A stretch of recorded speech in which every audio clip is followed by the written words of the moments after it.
Hello student, today we gonna talk about the economic character in dairy cattle. What is economic character? The economic trait are typically those that affect either the income obtained or the cost of production. म्हणजे ज्याच्यापासून आपल्याला income मिळेल किंवा आपल्या प्रोडक्शनची cost वाढेल ते काय असतात? Economic character in dairy cattle. किंवा मग ट्रेट्स काय असतात? Trait associate with income are typically called as production trait. ज्यांच्यापासून उत्पादन मिळेल फार्मरला, ज्या गाईच्या ज्या ट्रेटपासून फार्मरला उत्पादन मिळेल त्याला काय बोलतात? Economic trait. आता कुठले कुठले आहेत इकॉनॉमिक ट्रेट? तर lactation yield, lactation period, persistency of yield, age at first calving, service period, dry period, intercalving period, reproduction efficiency किंवा reproductive efficiency, efficiency of feed utilization and disease resistant. Those are the economic traits or economic character in dairy cattle. First we'll see lactation yield. The definition of lactation yield is the lactation yield in a lactation period is known as lactation yield.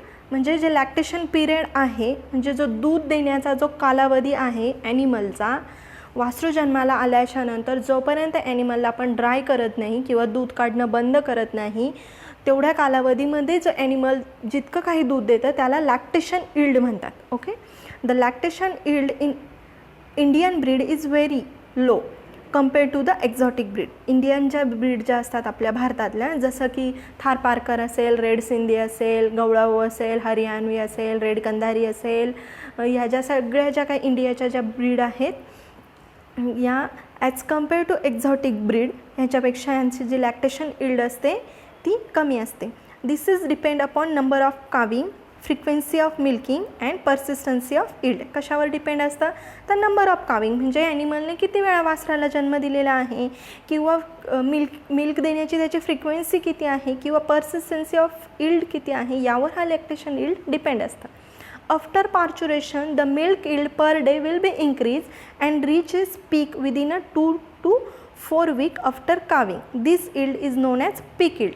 म्हणजे parturition झाल्याच्या नंतर म्हणजे ॲनिमलने foetus delivered केल्याच्या नंतर, वासरू जन्माला घातल्याच्या नंतर जी milk yield आहे, जी दूध देण्याची जी क्षमता आहे ती वाढत जाते. आणि ती कुठपर्यंत वाढत जाते? तर 2 ते 4 week आफ्टर काविंग पर्यंत ती वाढत जाते. आणि ही जी इल्ड आहे याला पीक इल्ड म्हणतात.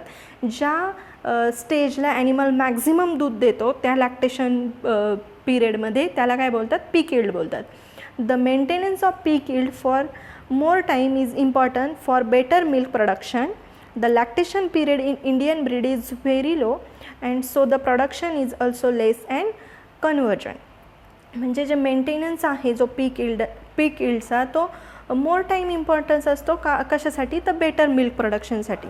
जो लॅक्टेशन आहे, the lactation period is Indian ब्रीडचा कमी असतो, त्याच्यामुळे प्रोडक्शन त्याचं मिल्कचं प्रोडक्शनही कमी असतो. म्हणजे जो लॅक्टेशन पिरियड म्हणजे दूध देण्याचे जो कालावधी आहे तो कमी असल्यामुळे जे काही दूध देण्याचे जे प्रोडक्शन आहे दुधाचं ते पण कमी असतं. आता नेक्स्ट आहे आपला लॅक्टेशन पिरियड काय असतो?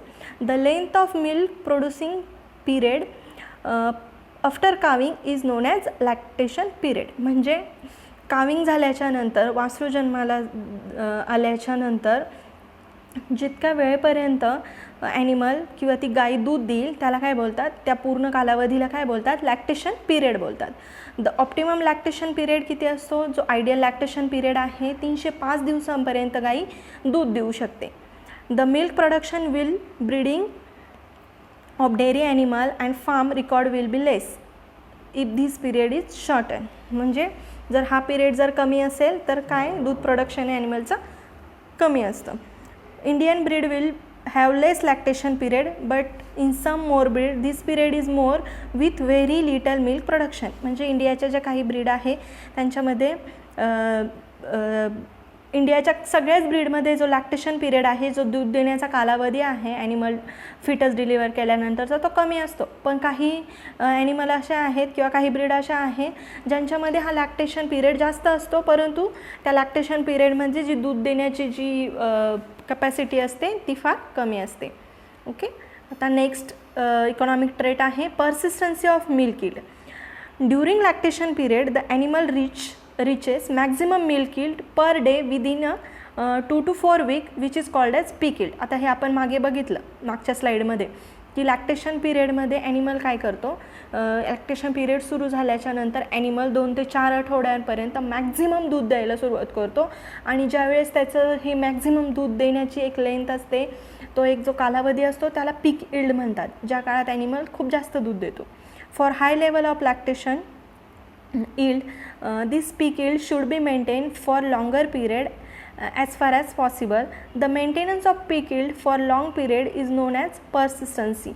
म्हणजे काय परसिस्टन्सी म्हणजे आता ॲनिमलने समजा 4 आठवडे झाले दूध द्यायला सुरुवात केली आणि त्या 4 आठवड्यापर्यंत जर ॲनिमल 20 लिटर दूध देत असेल आणि हे 20 लिटर दूध जर 10-15 दिवसांपर्यंत जर ॲनिमलने कॉन्स्टंट ठेवलं देणं, मॅक्झिमम 20 लिटर दूध जर ॲनिमलने कॉन्स्टंट देणं ठेवलं तर याला काय बोलतात, परसिस्टन्सी बोलतात.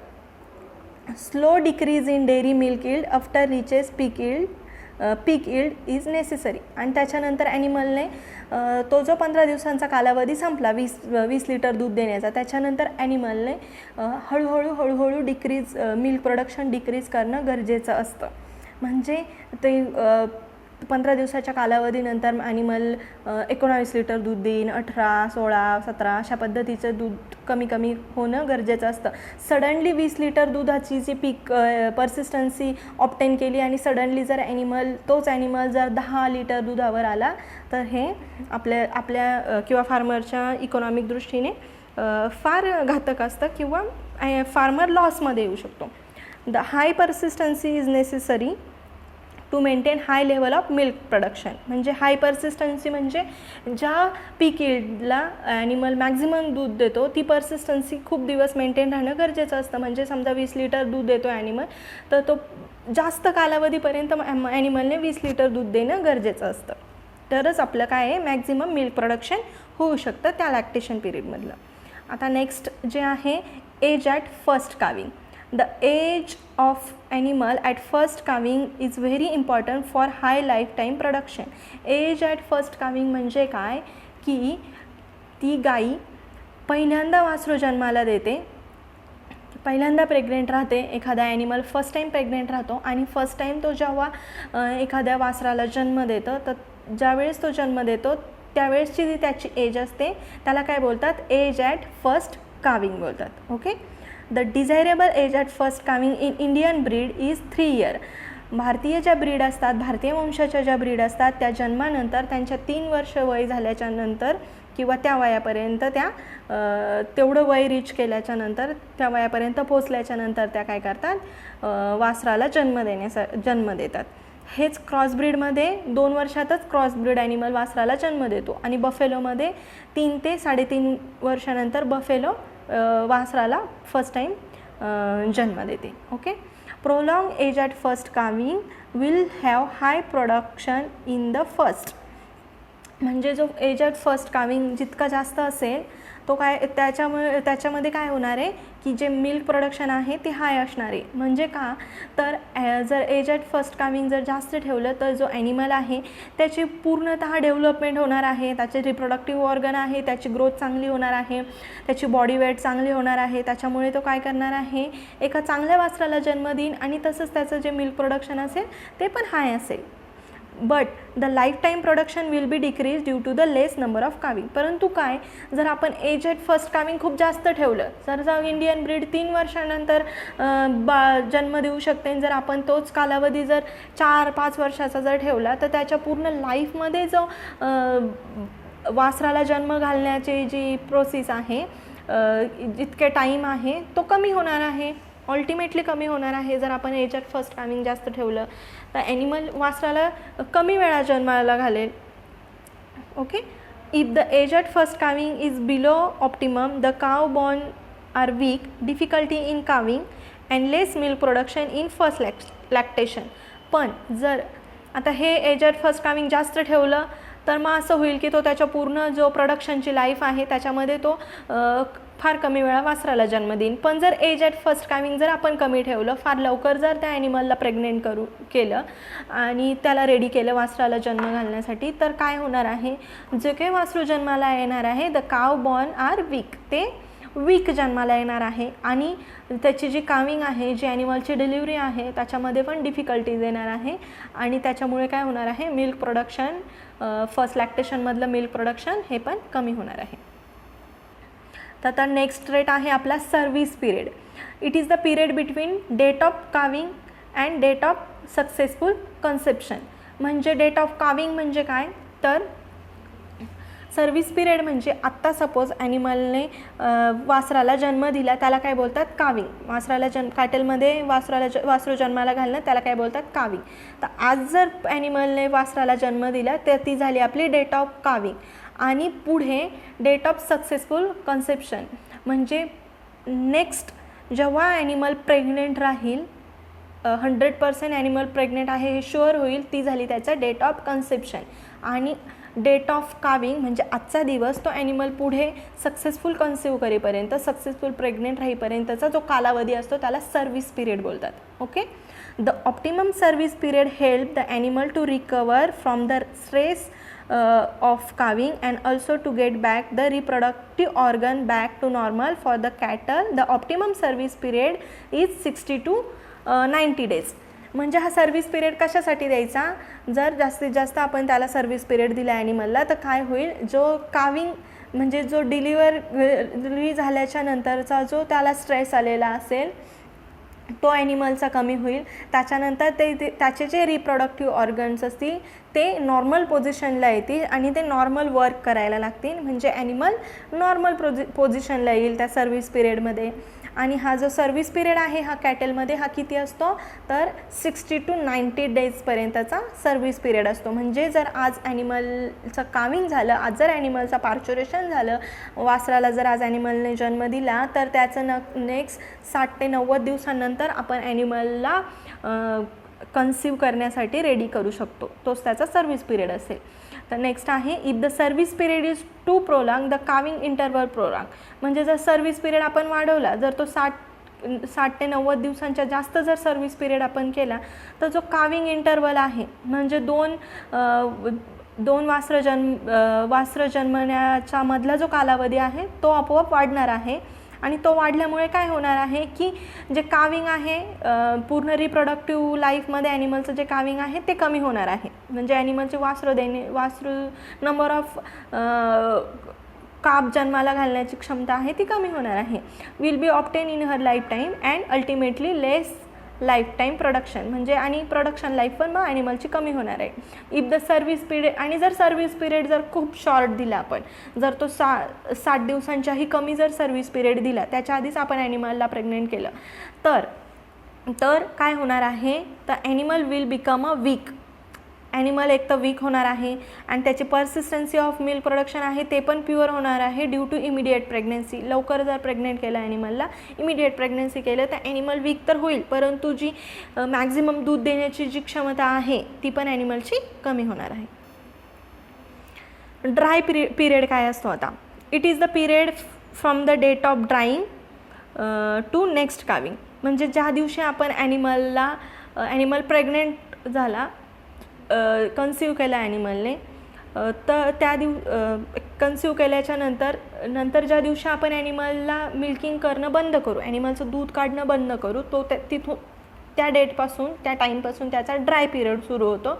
तर त्याची जे नेक्स्ट काविंग, तो नेक्स्ट वासराला जन्म देऊपर्यंतचा त्याचा तो ड्राय पिरियड असतो. म्हणजे आज ॲनिमलचं मिल्किंग करणं बंद केलं, मिल्क काढणं बंद केलं आणि नेक्स्ट जोपर्यंत ॲनिमल दुसऱ्या वासराला जन्म देत नाही तोपर्यंतचा जो कालावधी असतो त्याला ड्राय पिरियड म्हणतात. Okay. When the animal in pregnancy before next time the animal should be given rest period to compensate for growth of fetus. मग आपण हा ड्राय पिरियड कशाला देतो, समजा मग ॲनिमल प्रेग्नेंट आहे, मग त्याच्या ज्या पोटामध्ये जो फिटस आहे त्याची एक तर ॲनिमललाही रेस्ट मिळेल आणि त्याच्या पोटामध्ये जो फिटस आहे त्याची ग्रोथ पण काय होईल, चांगली होईल. याच्यासाठी काय, हा ड्राय पिरियड देणं गरजेचं असतं. आता हा मिनिमम ड्राय पिरियड आपण किती देतो, किंवा किती द्यायला पाहिजे 2 to 2.5 month म्हणजे 2 ते 2.5 महिन्यांपर्यंत ॲनिमलला हा ड्राय पिरियड झाला पाहिजे for the better growth of fetus. If the dry period is not given or too low dry period, the animal suffer from stress and in the next lactation the milk production drops substantially and also it give weak calf. जर हा dry period जर खूप कमी दिला किंवा दिलाच नाही तर ॲनिमल स्ट्रेसमध्ये येतो. ॲनिमल स्ट्रेसमध्ये आला तर अल्टिमेटली त्याचा इम्पॅक्ट मिल्क प्रोडक्शनवर होतं. मिल्क प्रोडक्शन कमी होऊन जातो किंवा मग मिल्क प्रोडक्शन सडनली ड्रॉप्स होऊन जातं आणि शिवाय काय होतं, जो काय फिटस आहे, जो काय वासरू पोटामध्ये त्या ॲनिमलच्या आहे ते पण वीक जन्माला येतं. On the other hand, if the dry period is given too high, it may not have that much effect on increasing milk yield. म्हणजे जर ड्राय पिरियड खूप जास्त दिवसाचा दिला, 2-2.5 महिन्यांपेक्षाही जास्त 3-3.5 महिन्यांचा ड्राय पिरियड जर आपण दिला तर त्याने काय होतं की मिल्क प्रोडक्शन तर काय ॲनिमलचं वाढत नाही. मिल्क देत असतो तो ॲनिमल तितकंच मिल्क देतो, त्याचं काय मिल्क प्रोडक्शन वाढत नाही. पण काय होतं, decrease the production in the present lactation. पण काय होतं, जे लॅक्टेशन आहे आता सध्या जो प्रेझेंट लॅक्टेशन आहे, ॲनिमल ज्या स्टेजला दूध देतं आहे ते काय होतं, दूध देण्याची क्षमता कमी होऊन जाते. जे प्रोडक्शन आहे मिल्कचं ते डिक्रीज होऊन जातं. आता नेक्स्ट आहे inter calving period, the period between 2 successive calving. म्हणजे जर आज ॲनिमलने वासराला जन्म दिला तर ॲनिमल जेव्हा नेक्स्ट टाईम वासराला जन्म देईल तो कालावधी आणि आजचा कालावधी यांच्यामधील जो काही टाईम पिरियड असेल त्याला इंटरकाविंग पिरियड म्हणतात. It is more profitable to have 1 calf yearly in cattle. खूप प्रॉफिटेबल असतं एका गाईने एका वर्षाला एक वासरू जन्माला घालणं. जर एक गाई जर एका वर्षाला एक वासरू जन्माला घालू शकत नसेल, त्यापेक्षा जास्त कालावधी घेत असेल तर ते जे आपलं कॅटल रेअरिंग आहे किंवा जो काय आपला व्यवसाय आहे फार्मरचा तो लॉसमध्ये असतो. म्हणून एक काफ एका इयरला गाईने जन्माला घालणं महत्त्वाचं असतं किंवा इम्पॉर्टंट असतं. At least 1 calf for every 15 month in buffalo. आणि हेच बफेलोमध्ये किती तर 15 महिन्यांमध्ये बफेलोने एक काफ जन्माला घालणं गरजेचं असतं. जर त्यापेक्षा बफेलो किंवा ती गाई जर जास्त कालावधी घेत असेल तर नक्कीच फार्मर काय आहे, लॉसमध्ये आहे हे समजायचं. म्हणजे इंटर काविंग पिरियड हा इकॉनॉमिक ट्रेटमधला सगळ्यात महत्त्वाचा पिरियड आहे. If the calving interval is more, the total number of calving in her life time will be decrease and also total life production of milk decrease. जर calving interval जास्त असेल तर काय होईल, जर यापेक्षा जास्त कालावधी जर गाई वासरू जन्माला घालण्यासाठी घेत असेल तर काय होईल, जे त्या गाईची रिप्रोडक्टिव्ह लाईफ आहे त्या रिप्रोडक्टिव्ह लाईफमध्ये तिचे वासरं देण्याची जी नंबर ऑफ काफ जन्माला घालण्याची जी क्षमता असते ती कमी होणार आहे आणि अल्टिमेटली जे आपलं मिल्क प्रोडक्शन आहे ते पण कमी होणार आहे. आता नेक्स्ट आहे रिप्रोडक्टिव्ह इफिशियन्सी. हा पण सगळ्यात महत्त्वाचा पॉईंट आहे. The reproductive efficiency means the more number of calf during life time so the total life time production is increase. म्हणजे रिप्रोडक्टिव्ह इफिशियन्सी म्हणजे त्या ॲनिमलने त्याच्या रिप्रोडक्टिव्ह लाईफमध्ये जितके काही टोटल नंबर ऑफ काफ जन्माला घातले गेले पाहिजे किंवा घातले असतील त्याला त्याची रिप्रोडक्टिव्ह इफिशियन्सी म्हणतात. Okay, the reproductive or breeding efficiency is determined by the combined effect of heredity and environment. Okay, reproductive efficiency समजलं, त्याच्या पूर्ण रिप्रोडक्टिव्ह लाईफमध्ये किती काप जन्माला घातले त्या ॲनिमलने त्याला त्याची रिप्रोडक्टिव्ह इफिशियन्सी म्हणतात. Several measure of breeding efficiency like number of service per conception, calving interval and days from first breeding to the conception are useful. The reproductive efficiency has generally low heritability value indicating that most of the variation in this trace is due to the non-genetic factor. तुम्ही फक्त ह्याच्यामध्ये reproductive efficiency काय आहे हे लक्षात ठेवा, हा point महत्त्वाचा आहे एक्झामच्या दृष्टीने. In advanced environmental condition, the poor milk producing animal may not be much affected compared to high effect in high milk yield. Adverse condition असेल एन्व्हायरमेंटची, म्हणजे जर खराब एन्व्हायरमेंट असेल तर जे कमी दूध देणारे ॲनिमल आहे त्यांच्या मिल्क प्रोडक्शनमध्ये कुठल्याही प्रकारचा फरक पडत नाही, परंतु जे हाय मिल्क इल्डवाले ॲनिमल आहे त्यांच्या प्रोडक्शनमध्ये नक्कीच फरक पडतो. नेक्स्ट आहे efficiency of feed utilization and conversion into milk. The animal should take the feed more and utilize efficiency to convert into the milk. जितकं काय ॲनिमल चांगलं खाद्य खाईल किंवा जितकं ॲनिमल खाद्य खाईल तितकं त्याने दूध देणं गरजेचं असतं. जास्त चांगल्या प्रकारचं खाद्य खायला घातलं आपण तर तितक्या चांगल्या पद्धतीचं दूध देणं गरजेचं असतं. ओके, जास्त खाद्य जास्त दूध, त्या खाद्याचं कन्व्हर्जन मिल्कमध्ये होणं आवश्यक असतं. आता नेक्स्ट आहे disease resistant. Indian breed are more resistant to majority of disease compare to the exotic breed. म्हणजे कमी आजारी पडण्याचं प्रमाण हे इंडियन ब्रीडमध्ये जास्त असतं as compare to cross breed ॲनिमलमध्ये, ॲज कम्पेअर टू फॉरेन कंट्रीतले जे ॲनिमल आहे त्यांच्या कम्पॅरिझनमध्ये इंडियातल्या ज्या ब्रीड असतात त्या कमी आजारी पडतात आणि त्यांच्यामधले हे कॅरेक्टर आपण कमी करू शकतो. क्रॉस ब्रीडमधली ही जी समस्या आहे ही आपण दूर करू शकतो. कशी तर क्रॉस ब्रीडिंग करून, म्हणजे फॉरेन कंट्रीतली जी ब्रीड आहे त्याची क्रॉसिंग कशाबरोबर करायची, त्याची मेटिंग कशाबरोबर करायची, इंडियन ब्रीडसोबत करायची, तर त्यांच्या दोघांच्या मेटिंगमुळे जी काही प्रोजेनी तयार होणार आहे ती as compare to mother cross breed याच्यापेक्षा ती नक्कीच खूप चांगल्या प्रकारे डिसीज रेजिस्टंट असेल किंवा कमी आजारी पण. ओके, आय होप आजचं लेक्चर तुम्हाला समजलं असेल आणि एक्झामच्या दृष्टीने अतिशय महत्त्वाचं आहे the economic trait of dairy cattle. Thank you.